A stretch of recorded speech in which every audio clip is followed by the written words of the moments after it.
بسم الله الرحمن الرحيم.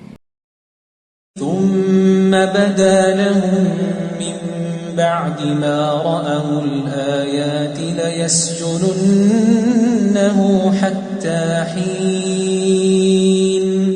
ودخل معه السجن فتيان قال أحدهما إني أراني أعصر خمرا وقال الآخر إني أراني أحمل فوق رأسي خبزا تأكل الطير منه نبئنا بتأويله إنا نراك من المحسنين.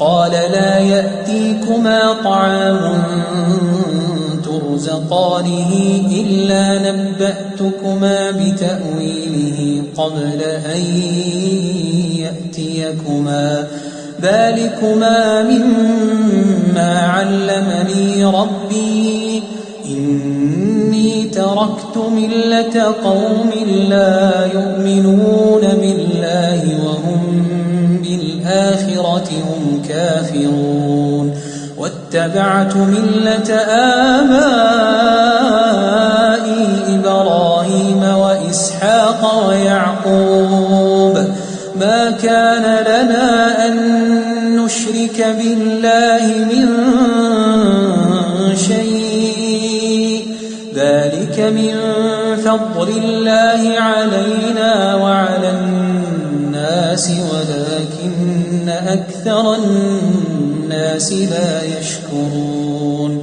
يا صاحبي السجن أأرباب متفرقون خير أم الله الواحد القهار. ما تعبدون من دونه إلا أسماء سميتموها أنتم وآباؤكم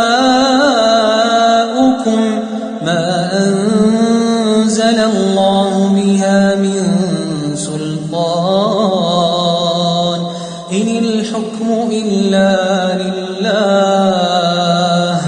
أمر ألا تعبدوا إلا إياه ذلك الدين القيم ولكن أكثر الناس لا يعلمون.